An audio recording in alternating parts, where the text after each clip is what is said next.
Camerawoman, would you please pan over to everybody, get their faces? 1, 2, 3, 4, 5. He's getting better. Okay. Alright, and before I start, I'd like to apologize because the TV wouldn't work, and this is about as good as it's going to get for the slide. So. Alright, and I'll begin. An oversaturated market, a decline in quality, and the competition of Commodore, PC, and Apple computers caused the US video game market to crash. Atari puts an end to the Atari 2600, after which Coleco and Mattel exit the video game business, and numerous game-related companies go bankrupt as LifeWire. During 1983, this crash at the time meant that console gaming in the US or globally could have ceased to exist if a certain console didn't come out. The Nintendo Entertainment System, or NES console, or Famicom in Japan, launched July 15, 1983 in Japan, becoming a success there. Unfortunately, at the time, it did not impact the US market because it could not be released due to the crash. However, on October 18, 1985, the NES would be released in the US and end the crash, saving the video game industry. The NES has contributed so much to gaming by saving the video game industry, creating competition by saving the industry, which in turn created diversity in the video game industry, and by showing that mainstream video game characters can sell consoles. One of the most important contributions to the NES is how it saved the video game industry. Nintendo had saved the video game industry in America and possibly the industry globally. By 1983, the video game market crash bankrupted most video game companies and made the video game industry look like a poor investment to get involved in. Because before the crash, going from 1983, the video game market was a $3.2 billion industry, and after the crash, it went down to a $100 million industry. This crash occurred because of the large amount of video game consoles on the market that include over 11 consoles such as the Magnavox, Odyssey, ColecoVision, and the Atari. There were also a large amount of terrible third-party video games being created, such as E.T. the Extraterrestrial, which is widely considered the worst video game ever created, and the reproduction of popular video games that turned out badly, like Pac-Man. With the introduction of the NES, this put the market crash to an end and started the revitalization of video games in America.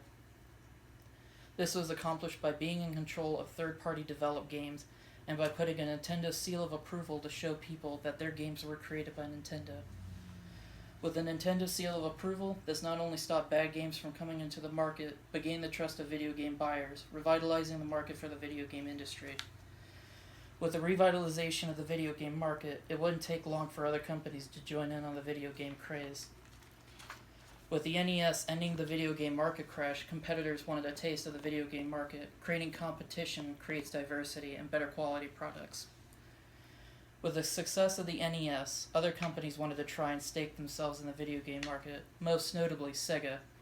Although Sega's console, the Sega Master System, couldn't compete with the NES at the time, they would start the fourth console generation, with the Sega Genesis outperforming the NES and being a rival to Nintendo's later console, the Super Nintendo Entertainment System.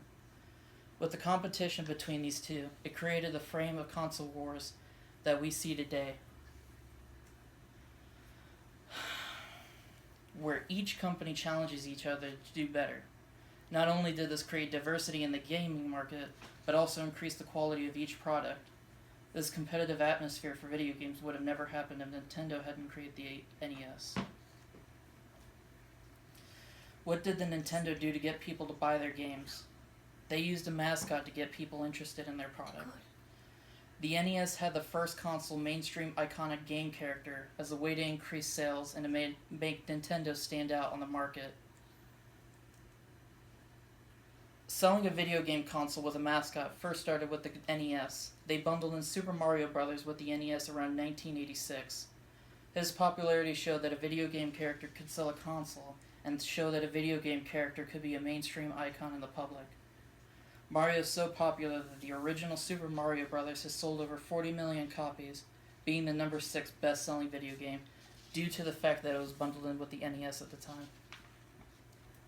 This trend of popular video game characters selling consoles continued with the creation of Sonic the Hedgehog, who would sell people on the idea of the Sega Genesis console. Even though the NES was popular, if Mario didn't exist, it wouldn't have sold nearly the way it did. The NES's contributions to gaming cannot be understated. The fact that the NES saved the gaming industry, created competition with its success, and creating one of the most recognizable video game characters as a way to sell their console, laying the foundation for future consoles, proves their contributions to the video game industry. To not only end a recession for the video game market and refine the industry as a whole, it is an amazing feat just for any company. If we did not have the NES, we may never have had any of the video games that we enjoy today. Alright, could you... Wait, just swing around at everybody. Hey, you. Grandma. Oh, he's know what he's doing. All right. I don't. All All right, now hold on. Go by the All right. flipping